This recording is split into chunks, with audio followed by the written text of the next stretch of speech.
Hey, everybody, welcome back to another episode of FSi DFS Fantasy Baseball Picks. I'm your host, Megawar 31. It's Monday, and I'm going to do this a little bit differently because FanDuel and DraftKings are so far off. I usually don't cover FanDuel, but I know some of you have been asked for it. I do play a lot of FanDuel, so I just want to it's going to be weird because FanDuel's taking up the two early games, but then they are ending at like 7:45, so they're cutting off the two night games.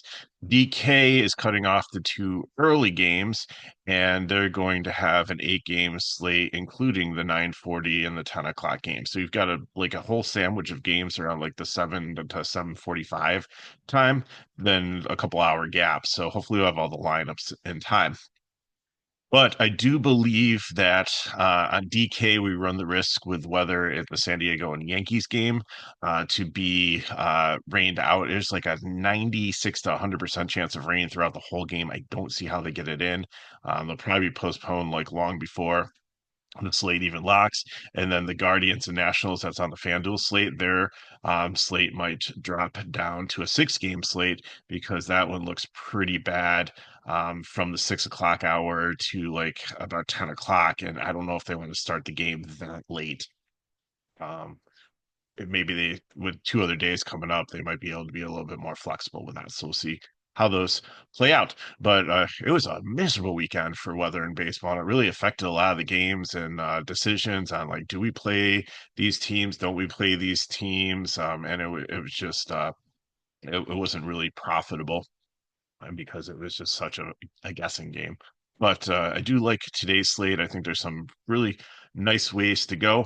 So up on your screen has the DK information. I will start with the FanDuel games because the Dodgers and Marlins are the first one, and you have Ben Casparis pitching against Alcantara. I'm not gonna touch Alcantara. He's okay, but this Dodgers just really good lineup. They have a 5.6 total here. Casparius is on FanDuel. You usually want somebody who can go 6 innings to get the quality start. But looking at it, he'd probably get like I think he's had like in the upper 20s in a couple of his games, only going like 3 or 4 innings. So he gets a lot of strikeouts. There's like 5 or 6 strikeouts in each matchup, and I think you definitely get that against the Marlins here. So even the he's 6K on FanDuel, and all the other pitchers that looking at it that I think could maybe get like 25 points are going to be almost $3,000 more than him. So I don't really struggle in a GPP. I think Cash Cole Reagans on FanDuel is even more lower price than he is on DK. He's the third highest pitcher, and the first two are in the San Diego, New York game, so I don't even think they're going to go.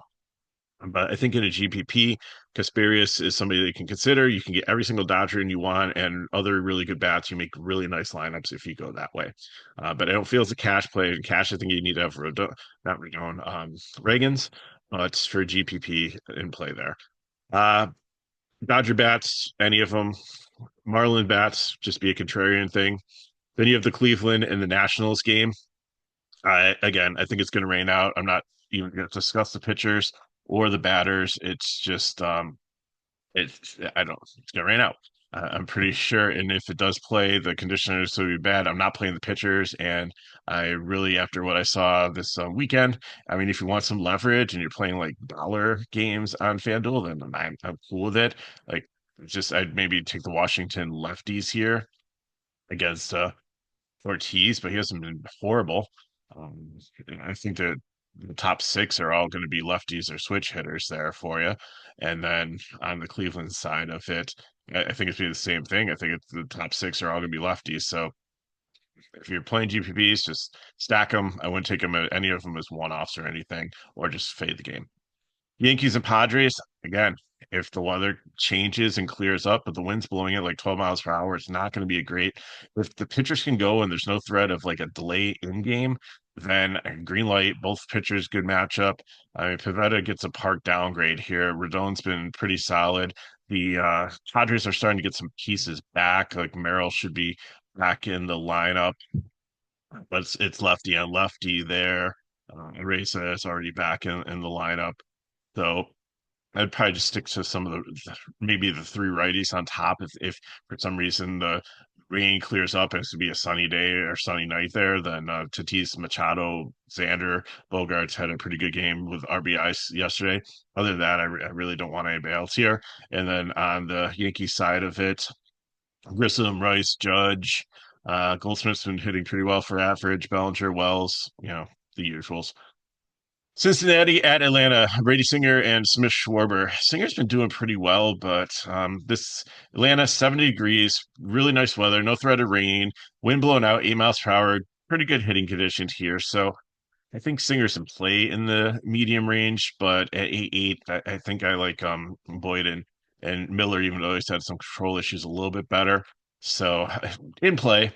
Smith Schwarber on their side, he was doing really, really good until he took a line drive off his forearm, and luckily it didn't look like there was any damage. He's making a start here, and the Reds are definitely somebody that you can target with a 22.7% strikeout rate.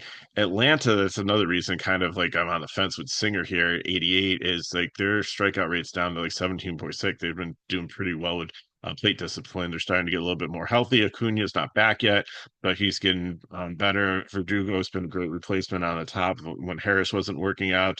Eli White and Allen are serviceable on the bottom, and Murphy, since he came back from injury, has really solidified the middle of the lineup. So I think they're definitely, someone that you have to consider not as deadly as they were a couple years ago, but I think they're rounding back into a decent form. Unlike Houston, that seems like going the other direction. Uh, so Cincinnati bats here, you can always take them. Again, it's good hitting conditions. Swift Schwarber is a younger pitcher and can still, even though he was in a good game last time out, does he have the yips or whatever? Just because if he gets another ball that's close to him and kind of grazes him or come close, does that kind of make him nervous and mess up his delivery and influence his control? These are things you got to think about. He's a human. So, if I had a pitch coming at me. And maybe he's got the mental acuity that he can just shake it off and just continue on and go out there as professional and be like, hey, this is just a freak thing that happened to me. I'm okay. And I'm just going to go out there and play my game and pitch like I always do. Or, is it in his head? So you don't know that.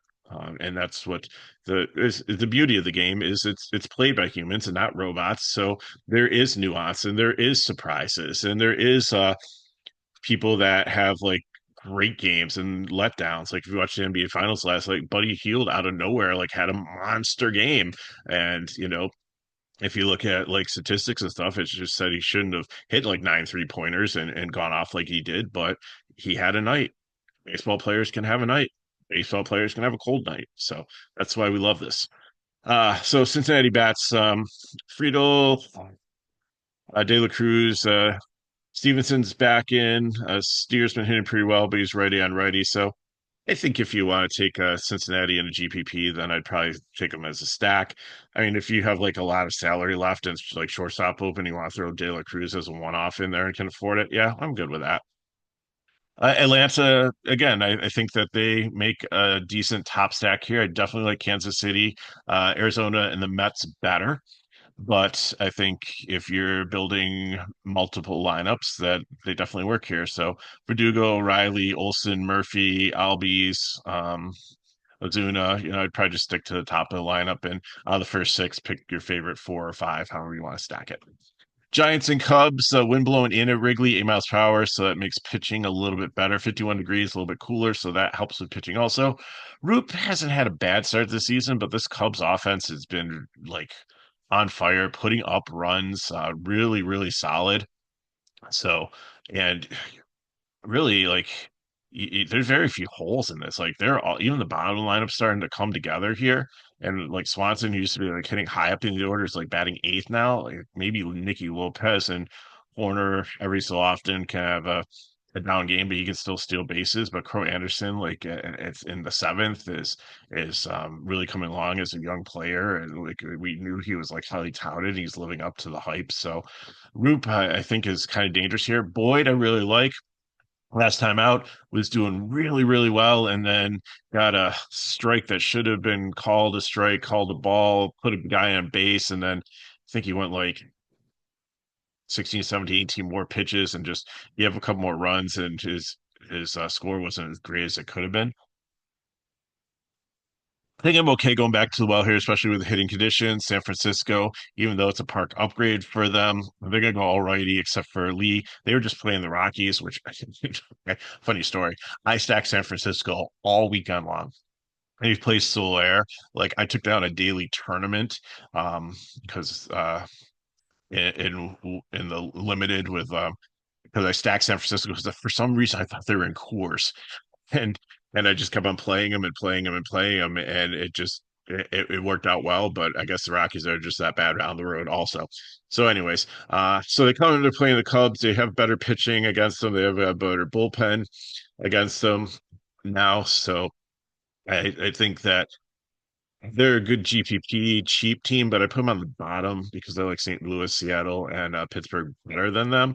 But I'll still probably take like in a dollar, like a San Francisco right-handed stack because Boyd has an off game.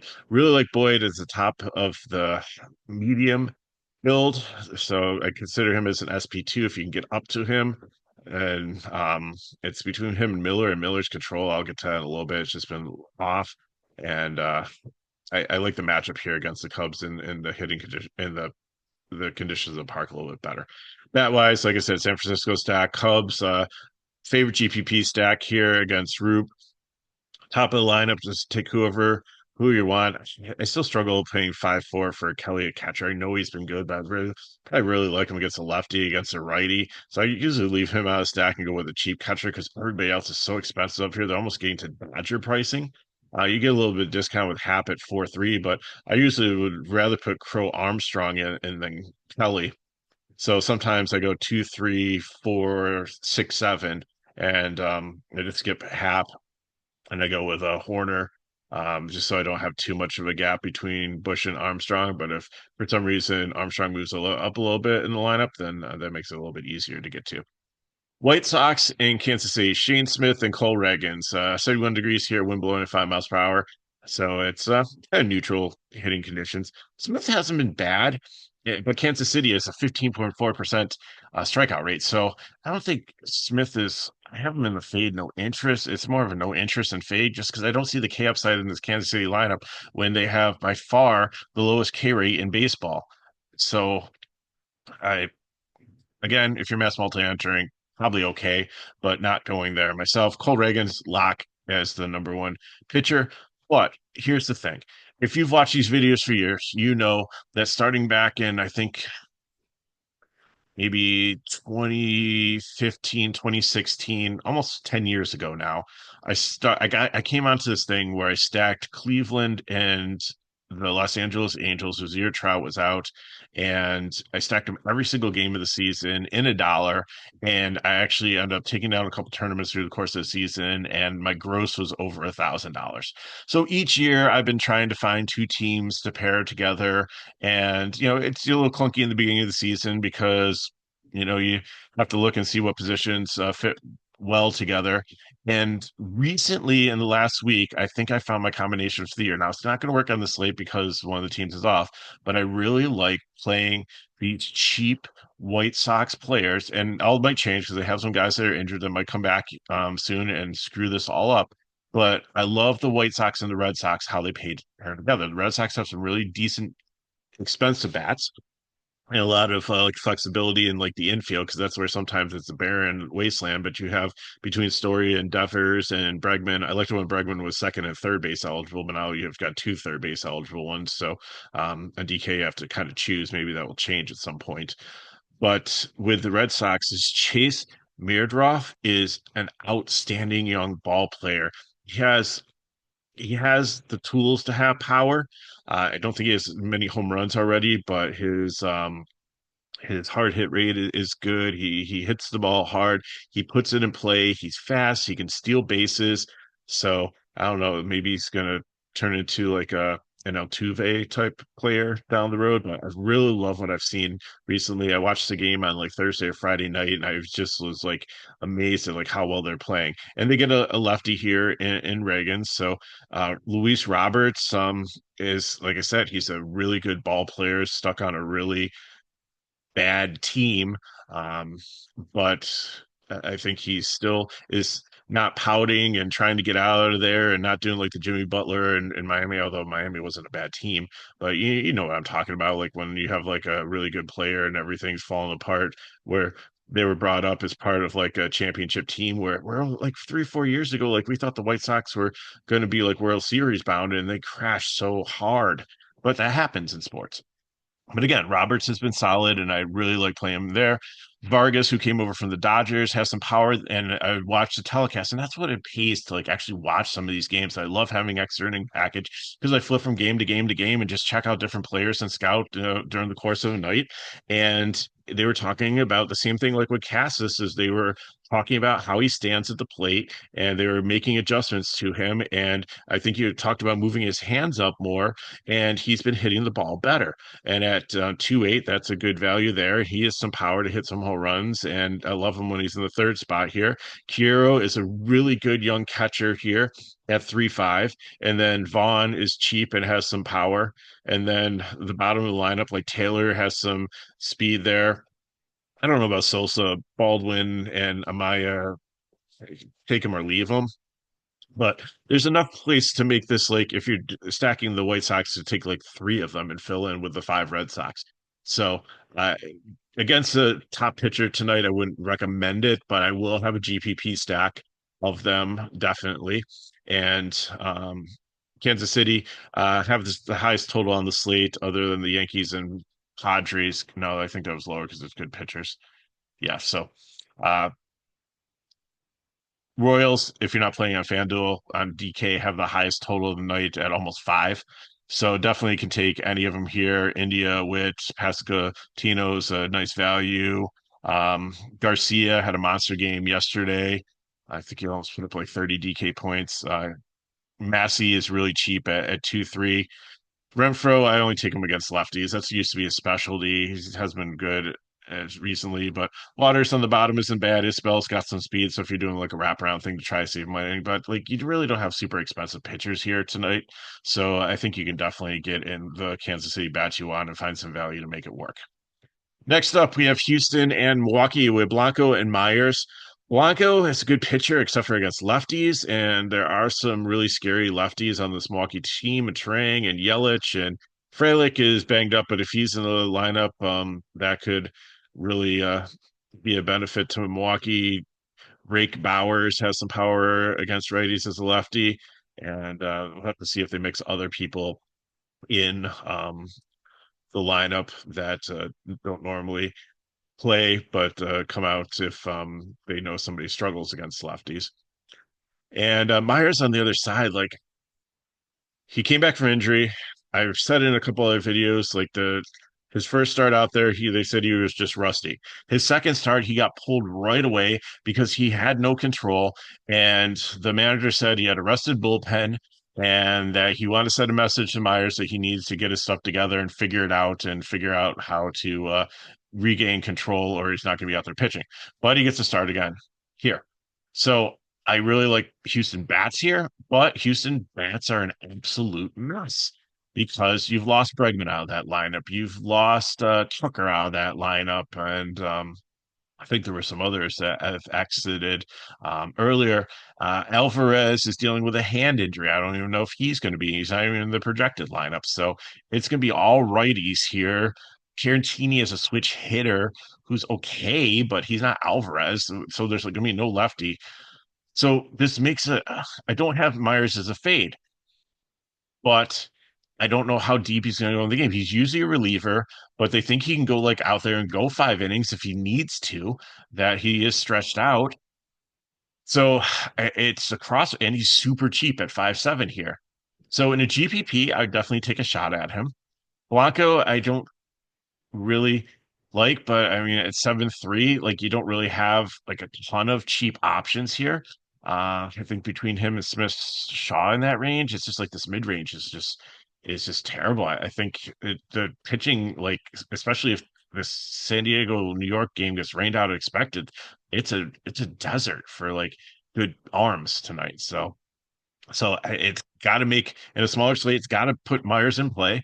I think it's risky, but it could pay off because Houston just is not what they used to be. Um, they're still kind of low with the strikeouts at 20%. It's there's like a four teams tied for 10th, so you put them like middle of the pack. They're not like elite, but they're not like horrible. And I don't think Myers has like elite strikeout stuff by any means. So pitching wise, basically, what I'm saying here is in the lower range, these two are definitely in play, but you're going to save almost 2K if you go to Myers. So, looking for a punt pitcher, there you go. But I'm definitely playing some Houston bats against them, and we'll see. Like especially like better if Alvarez is in the lineup. But I mean, I guess just whoever fits, make them your like secondary stack and just only take like three of them in whatever positions that are close together fill in there. But DiZenzo had a home run yesterday. He had a pretty good game. Like Jake Myers has some speed on the bottom of the lineup, so there's some potential there. But the Milwaukee bullpen is not as good as they used to be either, so that's another plus. Their ERA is like 4.44. They're the 10th worst in Major League Baseball. And Milwaukee bats, like I said, Houston bullpen is like one of the better ones, but if they can get out against Blanco, so I'd probably skip Cheerio. I'd go Trang, Yelich, if Frelick's in, Power. If you want to go a five-man stack, then Contreras and Cheerio are fine. I don't know if I play Hopkins righty on righty here. I'd probably go with Bowers at first base there. Pirates and St. Louis, Molzinski against Mikolos. Molzinski's a no. Um, Even though he's only 5K, I mean, he can make it 10 DK points for you, potentially like the Cardinals. But the Cardinals, again, there's no K upside here. They're striking out at 17.3%. So they're third best in Major League Baseball. So I don't see any upside for him. Mikolas on the other side, Pittsburgh, their strikeout rate's been decent this season, but besides like a couple of guys on the top of the lineup, they don't really scare me that much. So it's going to be 62 in St. Louis, wind 3 miles per hour. So if it's hot in St. Louis and the wind's blowing out, then that makes it a really good hitter's park. So it's kind of neutral here. So I think Mikolos is serviceable and in play in a GPP in the 6K range. I think I like paying like the $500 more that was for the security of him over Myers. So there's that. Bat wise, Pittsburgh, I think that you can play as a cheap stack here against Mikolos. They're kind of cheap besides Cruz. So Reynolds is down to like 3.9, but catching righty I don't really like. Bart's okay at catcher at 3.7, Valdez 3.3. Maybe a little Adam Frazier there. But I really like the left-handed bats for St. Louis, and they have like Burleson projected. He usually hits like six to hit second. So if it's three lefties leading off here, Nootbaar, Burleson, Donovan, that's decent. Arenado is okay there. Had a phenomenal catch yesterday in fall ground, like dove into the stands, into the net, caught the ball, did not get hurt, which is good. Gorman also might be in there in the middle. So there's some decent lefties. Scott on the bottom. I really like it's a wraparound. He's got some speed there, so some different ways to go for that. Mets and the Diamondbacks, Canning and Nelson. Both are okay pitchers, but I think they're going to be fades here. I love the total in the game. It's in Arizona. It's almost a five total on both sides here. Both offenses have been clicking, and I think it's going to be a great offensive spot. If you don't want to go with Kansas City, I think either one of them make a really solid stack here. Lindor, Soto, Alonso, Nemo. Uh, McNeil should be back in the lineup. Also, Vientos has been decent. Acuna, I like him on the bottom with like some speed, and the power is going to come with him. He's a phenomenal player.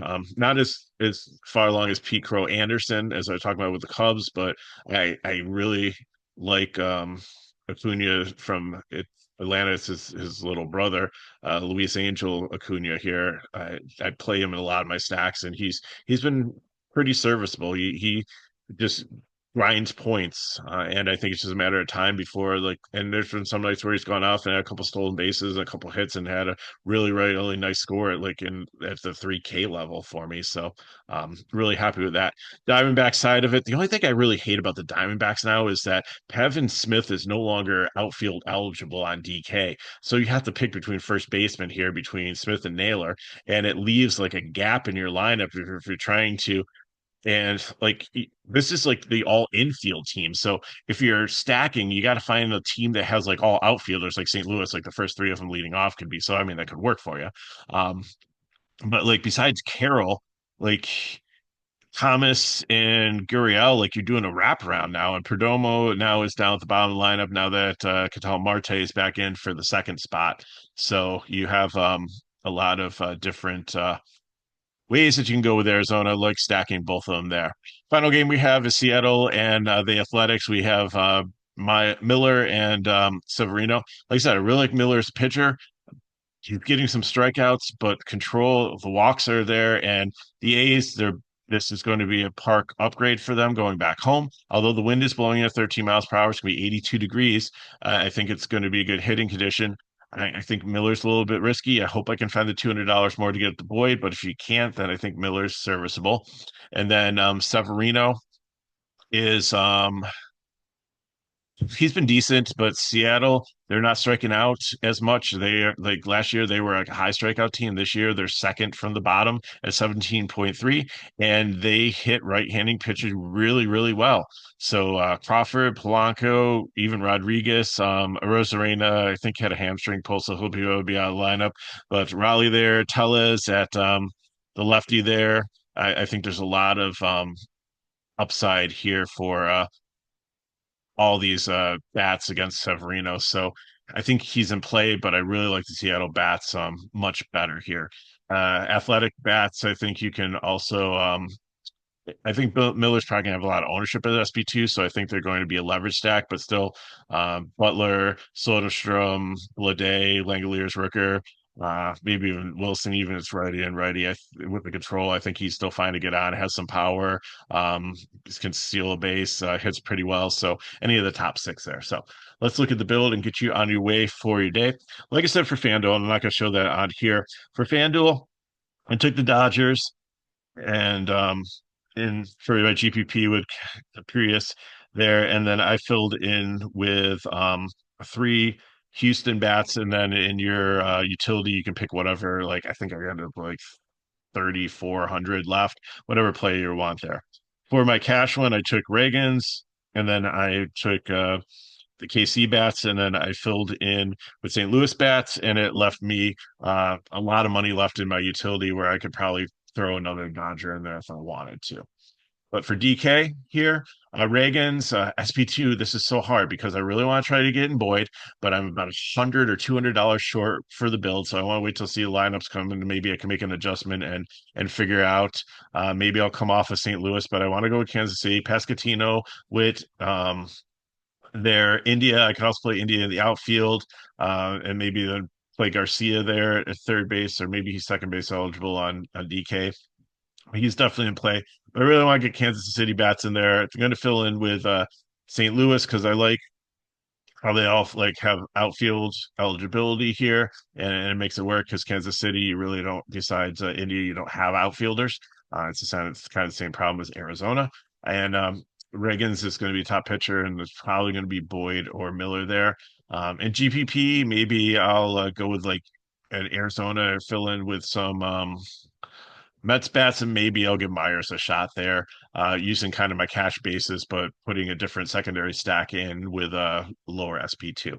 For GPP, give me Boyd here, and then I have to see where I end up here, but I want to take advantage. So give me some Houston bats. So Paredes, Pena, if Alvarez is, I'll try to get him there, but Tucker Suzuki, if Alvarez, Altuve, he's only outfield eligible, can potentially go here also.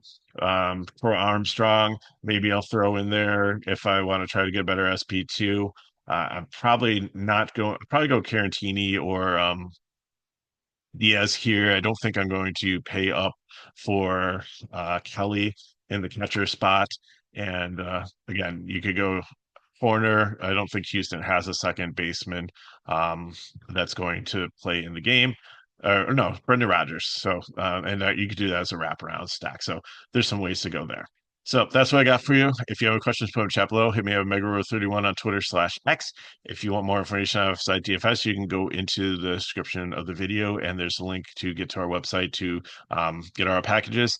Major League Baseball is really cheap. It's $3 a day, $15 a week, or you're $6 a day. You can play all the sports, and usually, especially on weekends, it's a really great value because we have the NBA playoffs, we have NHL playoffs, we cover PGA. Charlie has elite soccer coverage, and of course, Major League Baseball, especially on weekends. Sometimes there's two slates, especially on Saturdays, where you get like day slate, then night slate. Sundays we only cover the early one, but we do the one-off on Sunday night baseball game. So I got for you. If you, like I said, if you have questions, put them in the chat. I'm going to get out of here. And again, don't know how many more videos are going to go out this week, but today I was off, so I had a chance to get one. So I will try. And so stay tuned to the channel to see. So if these videos help, like, subscribe to the channel so you know when these videos are coming out. You'll get the alert and share with your friends. So thanks for watching. Good luck in your contest. Hope your week starts out great. And I'll see you next time.